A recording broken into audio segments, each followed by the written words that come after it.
My stepsister framed me for causing her allergic reaction, so my 3 brothers locked me in a cramped, airless cellar and chained the door shut. I weakly pounded on the cellar door, begging my brothers to let me out. John, my eldest brother and a business magnate, harshly reprimanded me before leaving. It's bad enough that you always pick on Anna, but cooking seafood knowing she's allergic? Were you trying to kill her? Stay there and think about what you've done. Peter, my second brother and a rising music star, and Raphael, my third brother and a prodigious painter, looked at me with contempt. Someone as cruel as you just keeps making excuses and playing the victim, they said disdainfully. It's better for you to stay there and face the consequences. With that, they carried my trembling half-sister Anna in their arms and rushed her to the hospital. As the oxygen in the basement ran out, each breath became heavier until I finally suffocated to death in that confined space. 3 days later, when my brothers returned from the hospital with Anna, they finally remembered me. But it was too late. I had died from lack of air in that grim basement. When I opened my eyes again, I realized my spirit was floating beside my 3 brothers. They had just returned to the mansion. John and Peter were carefully helping Anna, speaking to her tenderly. Thank goodness we got to the hospital in time. You're recovering so quickly. Raphael was also attending to her with evident concern. The doctor said your body is still weak and you need to eat well. Then, very solicitously, he offered her a large piece of meat. One of the maids timidly intervened. Young masters, Miss Clara hasn't made any noise in the basement for the past 3 days. John scoffed and interrupted her. Today is a joyful day. Anna is back from the hospital. Why bring up that troublemaker? The maid tried to insist, but the cold glares from Peter and Raphael silenced her. That wretch should have known about Anna's seafood allergy and deliberately prepared a meal full of it, Peter said angrily. And to think I believed she would finally accept Anna. But it was all premeditated. Raphael nodded, irritated. Anna, terrified as she was, had to go to the hospital because of her. And yet that woman is still nowhere to be seen. Anna feigned a timid gesture and said in a soft voice, Brother, Clara is being punished because of me. She's been locked in that basement for so many days. What if she comes out furious with me? John's face hardened. Don't worry, Anna. We've been too lenient with her. She's never faced real consequences. After this lesson, she won't bother you anymore. As he spoke, he instinctively checked his phone to look at our message history. The last messages were from 3 days ago. During all that time, I hadn't sent a single text or called. John's eyes gleamed with anger. That ungrateful woman.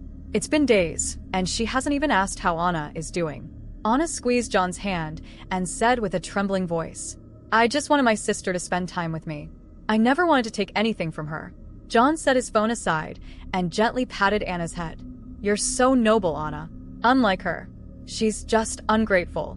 Peter's eyes filled with disdain as he thought of me. That's true. She dared to hurt the family just to seek attention. It's truly despicable. Raphael fervently agreed. Unless she learns her lesson and kneels to apologize to Anna, I'll personally throw her out of this house. In my spectral form, I listened to every word, only able to laugh bitterly at the absurdity of the situation. No one noticed my presence. Since Mom and Dad died when I was young, my 3 brothers had devoted themselves entirely to me. One day, I told them I wanted someone my age to play with. So, they went to an orphanage and adopted Anna as my half-sister. At first, I was happy with Anna's arrival, but whenever we were around my brothers, she made me seem like the bad one. Over time, our bonds broke to the point that, this time, they didn't even hesitate to lock me in that tiny basement. I tried to save myself, but the air grew scarcer. I pounded on the door repeatedly, begging them to let me out. They only looked at me coldly. What are you complaining about? This is your fault. If it weren't for you, Anna wouldn't have suffered such an allergic attack. We spoiled you too much. That's why you keep mistreating her. Stay there and repent for what you've done. With those words, Peter fastened the chains around the door while Raphael stacked heavy objects in front of it, blocking any escape route. Now, watching Anna's fake smile directed at my brothers only made me let out a bitter, sarcastic sigh. Brothers, the sister who loved you the most in this world died by your own hands.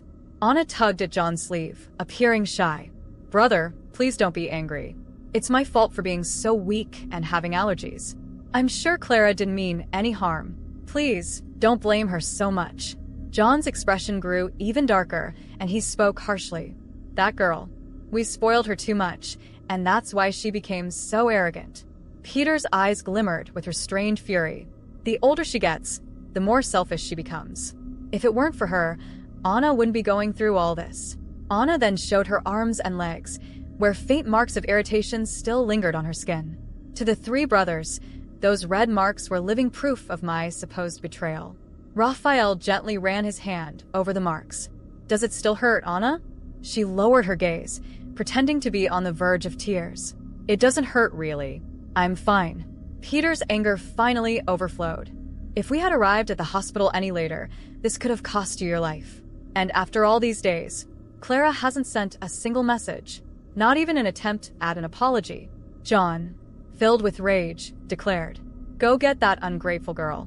I want her to apologize right here. I want her to prove if she has even the slightest bit of remorse." Peter and Raphael agreed. Yes, she's so confident because we've always protected her. I was there, trapped in my spectral form, watching the unfolding of an injustice so profound that I could barely contain my outrage. They, my brothers, the same ones who had promised to protect me when our parents passed away, were now succumbing to Anna's cruel manipulation, while my death seemed to be nothing more than a minor inconvenience. No one missed me until it was too late, and even then, there wasn't a trace of regret or sorrow from them. Only disdain, only hatred. I watched Anna revel in her fake vulnerability. She wore that victim expression, her moist eyes always bending my brothers to her will. So fragile, so innocent, they thought. But I knew the truth. I knew she had planned it all. From the moment she arrived at our home, Anna never wanted to be my sister. She wanted my place, my love, my family. And now, she had succeeded. Every word that left John, Peter, and Raphael's mouths felt like a dagger piercing my spirit. She was ungrateful. She was selfish. She only caused problems. The echo of those accusations reverberated in my mind, drowning me in a mix of sadness and fury. Did they really believe I was capable of something as vile as hurting Anna on purpose? After everything I had been through, after everything I had done for them, I was the monster, while she used the poison of lies to make herself the perfect victim. I watched them that night, gathered around the table, celebrating Anna's recovery as if nothing had happened. While they laughed and toasted, I felt something different stir inside me. My outrage grew like a wave, something I had never felt before. I was dead. Yes, but I wasn't powerless. Not this time. I began testing the limits of what my new form could do. When Anna got up to get a glass of water, an uncontrollable anger consumed me. The moment she touched the glass, it slipped from her hands and shattered on the floor. Her eyes widened in surprise, but she quickly assumed her usual victim pose. "Must be the fatigue," she murmured, as Raphael helped her. Always so attentive, but that was just the beginning. The following days were marked by small events. Objects disappeared, doors locked themselves, lights flickered. At first, they thought it was all coincidence. But when Peter, distracted, dropped a tray full of food in front of Anna, I saw something rare, a shadow of irritation crossing her face. Good. It's working. She began to lose control. She tried to maintain her mask, but small slips revealed who she truly was. One night, when she thought she was alone, I heard her voice. "This house is mine now. I won't let anyone ruin it." Raphael, passing by the hallway, stopped upon hearing her. He entered the room, confused. "What did you say, Anna?" "Nothing," she replied quickly. "I was just thinking out loud." For the first time, I saw doubt in one of their eyes. And I knew it was only the beginning. My actions grew bolder. One night, while John was reviewing documents in the office, I slammed the door shut. He looked up, startled, and I saw my reflection in the mirror behind him. My face, pale and still, was a reminder that I was still there. He quickly turned, but saw nothing. "Must be the wind," he muttered, though his expression betrayed his disbelief. Anna began to sense that something was wrong. She became nervous, paranoid, constantly glancing over her shoulder, even when surrounded by my brothers. And then one night, she made a fatal mistake. During a heated argument with Peter, she let her true self slip. "You've always been so easy to fool. I'm the perfect victim, aren't I? Always defending poor Anna, fragile Anna. While Clara died because of your stupidity." The silence that followed was deafening. John, Peter, and Raphael froze. None of them had expected to hear something like that. At last, Anna's mask had fallen. Peter was the first to react. "What did you just say?" His voice was low, but filled with something I hadn't seen in a long time. Doubt. Anna tried to backtrack, but it was too late. I didn't mean that. It was a moment of anger. I loved Clara. But they were no longer convinced. Finally, the pieces began to fall into place.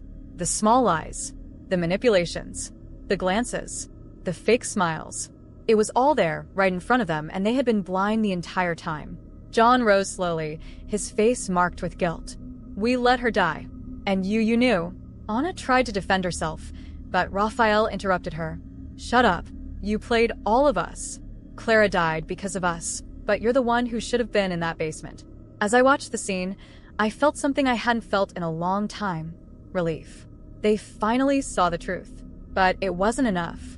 The pain they caused still lingered within me, alive, and I knew they could never undo what they had done. That night, as Anna futilely tried to explain herself, I saw my brothers step away from her, one by one. John ordered her to leave the house the next day. "There's no place for you here anymore." She tried to cry, to beg, but it didn't work. And I, for the first time in what felt like an eternity, smiled. They had lost me forever, but now they knew who the real culprit was. Let them carry that guilt for the rest of their lives. They finally saw the truth. They saw Anna for what she truly was, the manipulator who had destroyed what little remained of our family. But as I watched them distance themselves from her, I realized something that gnawed at me. It wasn't enough. It wasn't enough for them to simply know they were wrong. It wasn't enough to just throw Anna out of the house. My brothers, all three of them, had blood on their hands. They were guilty too, and they deserved to pay. Their guilt went beyond letting me die in that basement. They ignored my cries, my pleas. They believed Anna blindly, even when everything pointed to the contrary. Above all, they betrayed me. Since our parents died, they were all I had. I trusted them, and they repaid me with abandonment, cruelty, and indifference. As I watched Anna leave the house that night, crying and pleading one last time, something inside me shifted. There was no sadness left, only anger. It wasn't just Anna who needed to face the consequences of her actions. My brothers did too, and I would make them feel the pain I had felt. The first days after Anna's departure were strange. The house was quiet, but not peaceful. The weight of guilt lingered in the air. I saw John isolating himself in the office, papers strewn across the desk that he didn't even read. Peter spent hours at the piano, playing somber melodies, while Raphael stared at blank canvases, unable to paint. But that wasn't enough. That night, I decided to start with John, the eldest. He had always been the leader, the decision-maker, the one who should have been wiser. He was sitting in his armchair, a bottle of whiskey in hand, when I made the lights flicker. He raised his head, confused, but didn't move. Then, I knocked the papers off his desk, scattering them across the floor. He jumped to his feet. "Who's there?" he asked, his voice hesitant. I didn't answer. Instead, I made his chair spin on its own and slammed the office door shut. He ran to the door and tried to open it, but it was locked. In the silence that followed, I began to whisper, low but loud enough for him to hear. "You left me to die, John." His eyes widened, darting around the room, but he couldn't see me. His breathing quickened. "Clara?" He sounded as though he wanted to convince himself it was just his imagination. I continued, "You heard me scream and ignored it. You locked me in there to die." He began pounding on the door, trying to escape, but I wouldn't let him. The fear in his eyes was palpable, and I fed off it. He needed to feel what I felt. When I finally unlocked the door, he bolted out of the office, pale and muttering that he was losing his mind. With Peter, I took a different approach. He had always been the emotional one, easily swayed by his feelings. He was an easy target. I waited until he was at the piano, lost in one of his melancholic melodies. As he played, I shifted the keys, making dissonant sounds echo through the room. He stopped, confused, and tried again, but the notes came out wrong. "This doesn't make sense," he murmured, staring at the keys. Then, I let an old photograph of the four of us, our parents, him, and me, fall from the top of the shelf. He got up to pick it up and froze when he saw the glass of the frame cracked, directly over my image. "You forgot me, Peter." My voice echoed in the room. He dropped the frame, trembling. "Clara? This isn't real." But it was. And he knew it. He fell to his knees, clutching his head as if trying to block out my words. But I pressed on, making him remember every moment he chose Anna over me. When he ignored my pleas for help, when he placed the chains around that door. He ran out of the room, tears streaming down his face, muttering apologies that could no longer fix anything. Raphael was last. He had always been the coldest, the hardest to reach. But even he had his weaknesses. I waited until he was in the studio, staring at a blank canvas. Using my energy, I painted red streaks across the canvas, forming the words, "You killed me." He stepped back, startled, knocking over the paints onto the floor. He tried to wipe the streaks away, but they wouldn't budge. This can't be happening," he said, his voice shaky. Then, I began moving objects in the studio, knocking over brushes and spilling paint. He shouted, begging for it to stop. But I didn't stop. I wanted him to feel the despair, the helplessness, the guilt I had felt. When I finally left the studio in silence, he collapsed on the floor, staring at the canvas with vacant eyes. Days turned into weeks, and my brothers began to wither. John stopped leaving the office, consumed by his guilt. Peter no longer played music. He just sat, staring into nothingness.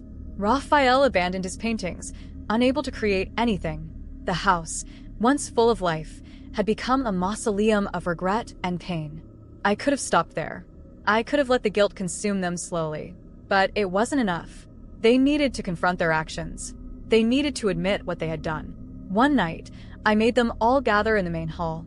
Each of them was drawn there by my presence, by an impulse they couldn't ignore. When they were together, I made the lights flicker and spoke, for the first time, with clarity. "You let me die." They looked at one another, terrified, and began to weep. They begged for forgiveness, promised to change, but I knew that would never erase what they had done. They would carry this guilt for the rest of their lives, just as I carried the weight of their betrayal until my last breath. And finally, when I felt my mission was complete, I left the house in silence. Not because I forgave them, but because I knew they would never forgive themselves. That would be their true punishment.